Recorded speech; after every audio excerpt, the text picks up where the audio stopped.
Doon ho sa nagsasabi na ang video ko ay napakabilis. Tingnan nyo na lang po yung mga nag-overtake.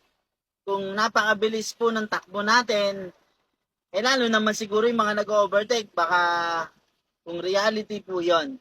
So, yung mga mababagal nasa kanan.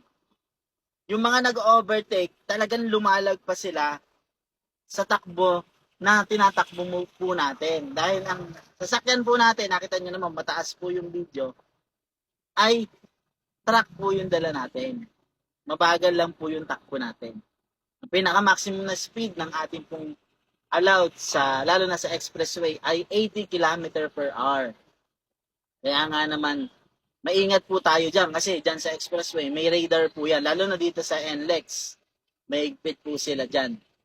Hindi po pwedeng makalusot yung mga nagpapatakbo ng mabilis dahil sunod-sunod yung mga camera dyan.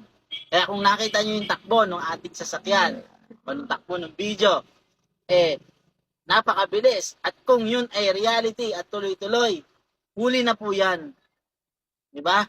Kung reality na wala tayong kasabay, inuunahan natin lahat. And katotohanan nga, ino-overtakean nga tayo ng mga nasa overtaking lane. Ibig sabihin po, mabagal lang tayo. Yung mga nasa kanan, mga slow vehicle po yon. Sa mga hindi nakakaalam, ang NLEX, pag nasa kanan, slow vehicle po yan. Kaya kung nauunahan natin sila, nasa slow lane sila, mabagal po sila. Tayo naman, nasa minimum speed or bago umabot doon sa maximum or minsan tumutungtong tayo ng maximum speed.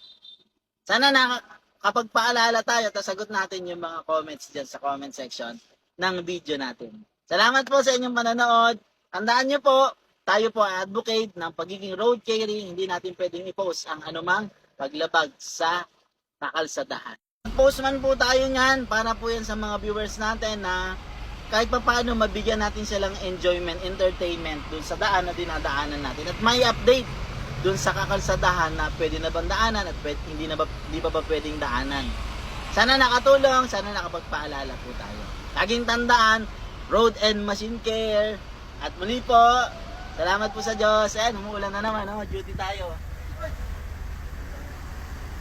Truck po yung dala natin, duty po tayo.